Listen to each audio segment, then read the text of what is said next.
Set होगा शायद। हाँ, आप सही कह रही हैं। यूनिफॉर्म सर्विसेज का एक चार्म तो बचपन से ही था।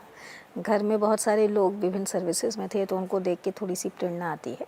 हमारे पिताजी और हमारी माँ ज़रूर चाहती थी कि ऐसे किसी एक प्रोफेशन को चुनना चाहिए जहाँ पे हमारी डिसीजन मेकिंग बहुत स्ट्रॉन्ग हो और हम अपने किसी भी सर्विस का फ़ायदा उठा के समाज को ज़रूर कुछ दे पाएँ। लड़कियों को आगे बढ़ाने में, बच्चियों को पढ़ाने में, उनको जॉब दिलाने में हमारी माँ की सक्रियता बहुत बचपन से ही हमने देखी है। तो मुझे लगता है कि एक महिला जहाँ सशक्त होती है उसको आगे आके और बाकी महिलाओं को भी आगे बढ़ाने का काम करना चाहिए। तो पुलिस एक ऐसा माध्यम है जिसके ज़रिए आप ये काम बहुत आसानी से और बहुत व्यापक स्तर पर कर सकते हैं। आपके किसी एक निर्णय से, आपके किसी एक केस को सॉल्व कर देने से ना केवल एक महिला की बल्कि पूरे उस गांव की महिलाओं के लिए कोई एक नया रास्ता खुल सकता है, ऐसा मेरा मानना रहा। अभी मैम जब ऑफिस में हम आए, एंटर किया तो आप अकेली महिला जो बाकी पुरुषों को इंस्ट्रक्शंस दे रही थी वहाँ लीड करते हुए आप नजर आई। ऑफ कोर्स आप ऐसे पद पर भी हैं, लेकिन एक टीवी इंटरव्यू में आपने कहा था कि बतौर महिला बड़े चैलेंजेस होते हैं आगे बढ़ने में। आपको हाँ, ये किस तरह रहते के चैलेंजेस रहे? हैं। इंडियन जो माइंडसेट है वो थोड़ा सा बायस्ड रहा है। हम लोगों की समाज की पुरातन काल से कुछ ऐसी धारणाएं रही हैं जिसकी वजह से महिलाओं को एक पैरिटी की दृष्टि से नहीं देखा जाता रहा है। और अनफॉर्चुनेटली जो पुलिस है वो एक मेल डोमिनेटेड बेस्टन रहा है, एक पुरुष व्यवस्थित पुरुष केंद्रित व्यवस्था रही है। हमारे सारे सबऑर्डिनेट्स, अब तो बहुत सारी महिला इनटेक होने लगा है, कांस्टेबलरी में महिलाओं की संख्या बढ़ी है, सब इंस्पेक्टर्स में महिलाओं की संख्या बढ़ी है, ऑफिसर्स में बढ़ी है। लेकिन जिस समय हम लोग आए थे या उसके पहले में बहुत रेयरली कोई महिला दिखती थी और आपको दिन रात उनसे ही काम कराना है। तो उसमें चैलेंज सबसे बड़ा ये होता है कि अगर आपका ऑर्गेनाइजेशन आपको बतौर लीडर, महिला या पुरुष की कैटेगरी से हटा दीजिए, अगर एक लीडर के तौर पर नहीं एक्सेप्ट कर पाता है तो फिर वो आपके निर्णय मानने के लिए बहुत बाध्य नहीं होगा। यद्यपि police is a disciplined force, लेकिन वो एक परिस्थितियों का ऐसा जाल फैल जाता है। तो यहाँ पे आपको शुरू में अपने को बड़ा प्रूफ करना पड़ता है और फिर कुछ माइंडसेट्स ऐसे रहते हैं कि हमने ये देखा है कि हर एक पड़ाव पर पहुँचने पर कहीं ना कहीं आपको लगातार अपने को प्रूव करने की ज़रूरत पड़ती है। और मेरा मानना है कि every day is a new day and new challenge. हम लोगों का काम ऐसा है कि हमारे लिए हमारे जो चुनौतियां हैं वो रोज़ आती हैं और रोज़ आपको उस पर खरा उतरना होता है। यूँ तो आपने ड्यूटी ज्वाइन की है तब से ही हर दिन चैलेंजिंग रहा होगा, अलग अलग चैलेंजेस से पार पाया होगा, लेकिन बतौर कमिश्नर जब से आपने नोएडा में जिम्मेदारी संभाली है, किस तरह के चैलेंजेस आए हैं मेनली? देखिए, मैंने यूपी के सभी हिस्सों में काम किया है, छोटे बड़े ज़िलों में सभी जगह काम किया है और ये 3 रेंज करने के बाद ये मुझे मिला है। गौतम बुद्ध नगर नोएडा अपने आप में एक अलग शख्सियत मैं बोलूँगी, इसकी अपनी एक अलग कैरेक्टर है। ये यूपी के बाकी शहरों से अलग इसलिए है क्योंकि एक कॉस्मोपॉलिटन आपका कल्चर यहाँ पर प्रिवलेंट है। बहुत सारे आपके मल्टीनेशनल कंपनीज़ के हब हैं, वर्किंग स्टेशंस हैं, फैक्ट्रीज़ हैं। 24 घंटे सारा साल यहाँ पर काम होता है।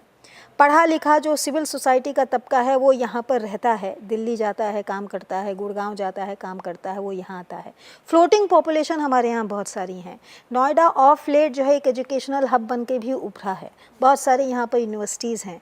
स्टूडेंट पॉपुलेशन हमारे यहाँ की बहुत ज़्यादा है। तो इसके जो लेबर डिस्प्यूट्स हैं, स्टूडेंट एजिटेशंस के इश्यूज़ हैं, डिसिप्लिनिंग के इश्यूज़ हैं, सड़कों पर आपको कॉस्मोपॉलिटन सिटी में सड़कों पर एक सुरक्षा का एहसास कराने का जो एक चैलेंज है, तो नोएडा के चैलेंजेस डिफरेंट हैं।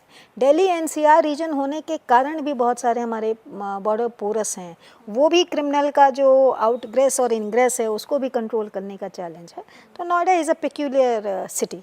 आपने एजुकेशन हब की बात की, बहुत सी यूनिवर्सिटीज़ हैं और छोटे शहरों से बच्चे इधर पढ़ने के लिए आते हैं, लेकिन जैसे आपने कहा कि दिल्ली एनसीआर का एटमॉस्फेयर बहुत अलग सा है, ड्रग्स की भी यहाँ पर बड़ी खपत होती है और आप स्पेशली ड्रग कंट्रोल के लिए काम कर रही हैं, जगह जगह आपने ऐसी छापेमारी भी की हैं। देखिए, ये एक मेनस है। मेरा मानना है कि ये एक ऐसा मेनस है कि किसी भी पुलिस ऑफिसर को अपने प्लेस ऑफ पोस्टिंग पर, इसको चलना नहीं देना चाहिए, इसकी कमर जरूर तोड़नी चाहिए। ये केवल एक छोटा क्राइम नहीं है, ये देश की आने वाली पीढ़ी को बर्बाद करने वाला एक सोशल क्राइम मैं इसको मानती हूँ। हम लोगों ने आते ही नोएडा में एक हेल्पलाइन नंबर इशू किया था और सभी स्कूल कॉलेजेस में इसको हमने प्रसारित करवाया था।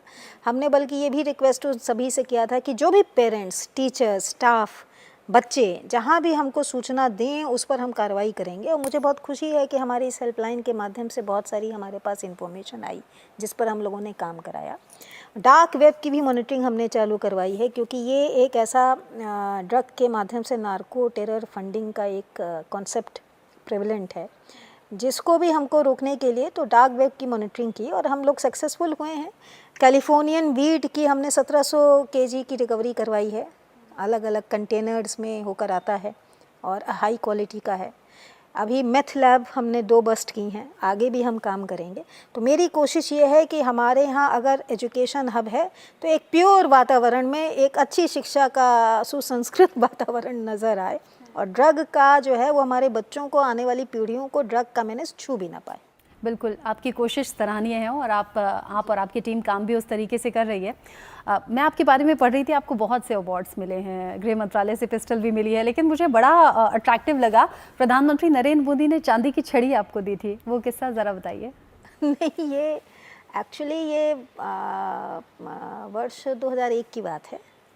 ये जो हमारी नेशनल पुलिस एकेडमी है उसमें पूरे बैच में जो भी कैडेट टॉप करता है उसको पीएम का सिल्वर बेटन प्रदान किया जाता है और ये हर साल प्रदान किया जाता है और एक गृह मंत्रालय की 9mm पिस्टल दी जाती है। हम अपने बैच के बेस्ट प्रोबेशनर थे, बहुत मेहनत किए, बेस्ट प्रोबेशनर थे, उसकी वजह से हमें ये दिया गया था। जब माननीय प्रधानमंत्री श्री नरेंद्र मोदी जी ने पहली बार पूरे देश में पुलिस के कंप्यूटराइजेशन पर काम शुरू कराया था 2014 से 16 के बीच में, और उसमें अनिवार्य रूप से प्रत्येक थाने को कंप्यूटराइज कराने का था। उस समय हम लोग ने बहुत अच्छा काम किया था और आगरा रेंज में, पूरे यूपी में हमारी रेंज पहली रेंज थी जो फुली कंप्यूटराइज्ड हुई थी, बहुत सारे कनेक्टिविटी के चैलेंजेस के बावजूद, और हमारा एक ज़िला उसमें माननीय प्रधानमंत्री जी के हाथों से पुरस्कृत हुआ था। तो इस दिशा में हम लोग काम करते रहे हैं। मेरा अपना मानना है कि पुलिस को अगर हम टेक्निकली अपग्रेड नहीं करेंगे, मॉडर्नाइज नहीं करेंगे, तो चैलेंजेस से लड़ने के लिए एक लंगड़ी या पिछड़ी व्यवस्था से हम लड़ नहीं पाएंगे।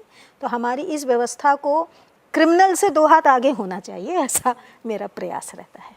मैम, जब से हम ऑफिस में आए हैं आप मीटिंग्स पर मीटिंग्स कर रही हैं, आप अधिकारियों को इंस्ट्रक्शंस दे रही हैं, मैंने आपको चाय पानी पीते हुए नहीं देखा, लंच भी शायद आपने नहीं किया है। तो इस शेड्यूल में आप अपना ध्यान कैसे रखती हैं, प्लस जब आप काम में इतना ज़्यादा बिजी रहती हैं तो फैमिली को टाइम कैसे देती हैं? फैमिली की कोई आपसे शिकायत रहती है? देखिए, ये शिकायत होना लाजमी रहता है, लेकिन वर्क लाइफ बैलेंस बनना चाहिए।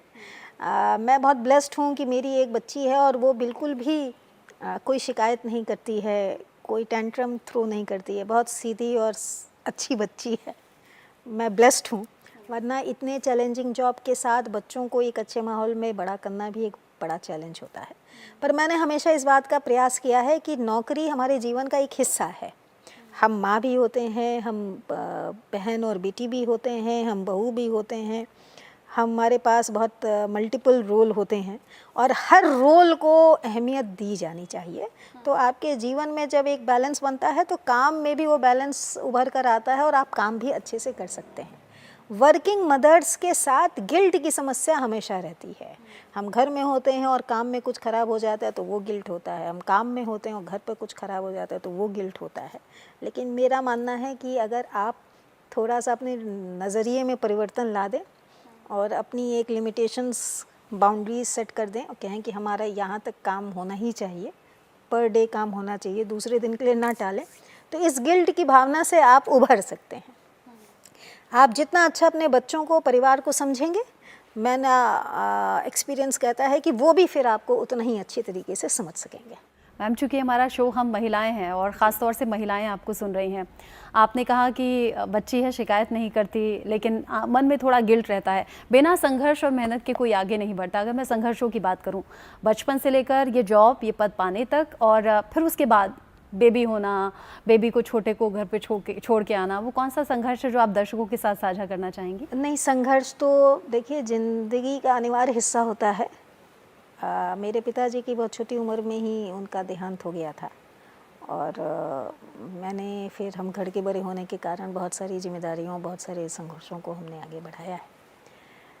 हमारे छोटी बच्ची थी और घर से बहुत उस समय ऐसी परिस्थितियां थीं, तो हम बच्चे को अपने साथ साइट की पोस्टिंग हमने वहाँ पे की थी, बच्चे को हम अपने साथ ऑफिस में लेके जाते थे और उसका एक हमने कॉर्नर बना दिया था। तब हमारे यहाँ क्रेश की व्यवस्था नहीं होती थी, तो एक कॉर्नर बना दिया था।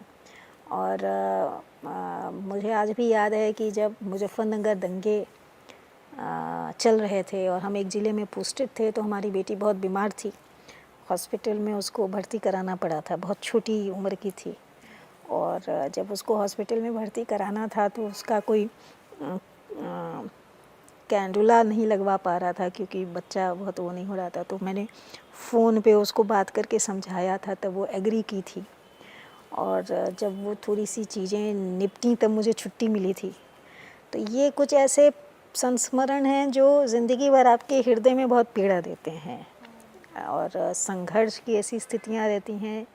लेकिन फिर ये है कि फिर बच्चे को आप एकदम जब अपने आंचल में समेट लेते हैं और उसको ये एहसास देते हैं कि नहीं मम्मा है, तो बहुत बड़ा वो रहता है। ये जो संघर्ष की स्थितियाँ रहती हैं ये आपको मजबूत बनाती हैं और मेरा मानना है कि आपको देख के आपके बच्चे भी मजबूत बनते हैं। मुझे